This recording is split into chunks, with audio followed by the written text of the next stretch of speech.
Untuk mengetahui perkembangan pemeriksaan Roy Suryo dan juga advokat Egy Sujana dalam kasus ijazah Presiden ke-7 Joko Widodo, kita tanyakan kepada jurnalis Kompas TV Asri Gunawan dan juga juru kamera Aufa Farid. Selamat petang Asri, apa saja yang digali oleh polisi dari pemeriksaan hari ini? Ya, penyidik Subdit Kamnek Ditreskrimum Polda Metro Jaya menggali soal dua laporan yang berbeda terhadap Roy Suryo CS Yasir dan saudara.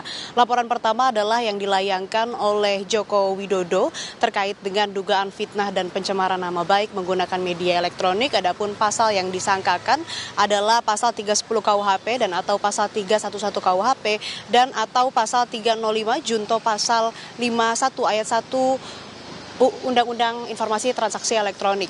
Nah, laporan yang kedua ini adalah laporan yang dilayangkan oleh Pradi Bersatu yang mana ini terkait dugaan penghasutan, kemudian pasal juga yang disangkakan terkait dengan Undang-Undang Informasi dan Transaksi Elektronik, serta yang baru saja ditambahkan atau disangkakan ini adalah pasal 65 Undang-Undang Nomor 27 Tahun 2022 tentang perlindungan data pribadi.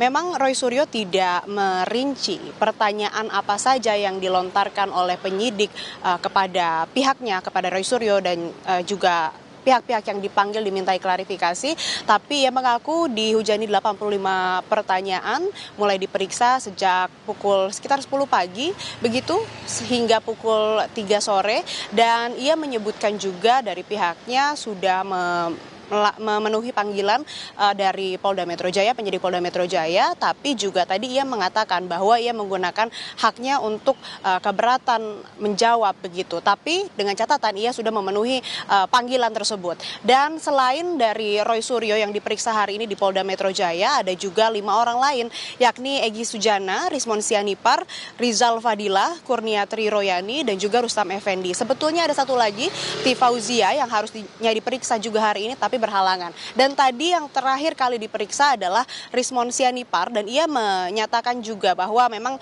ia diperiksa hanya terkait dengan laporan Pradi Bersatu yang tadi terkait dengan penghasutan begitu dan juga transaksi elektronik, dan yang terakhir terkait dengan perlindungan data pribadi. Ia menjelaskan bahwa yang digali oleh penyidik ini adalah terkait dengan otoritas wewenang meneliti ijazah Jokowi, kemudian juga sumbernya dari mana saja yang digunakan dalam pengkajian penelitian ijazah Jokowi tersebut, serta pengetahuan dari yang terpanggil begitu, yang terperiksa dalam hal ini adalah Rismon Sianipar terkait dengan TPUA. Kemudian juga tadi Rismon mengatakan bahwa tidak ada barang bukti material yang disertakan begitu, sehingga ia merasa ataupun juga menilai ini tidak jelas dan juga tidak bisa diproses lebih lanjut. Sama halnya yang disampaikan juga oleh Roy Suryo begitu, bahwa memang ia hanya memenuhi panggilan klarifikasi, memberikan pernyataan sesuai dengan haknya juga, ia menggunakan haknya.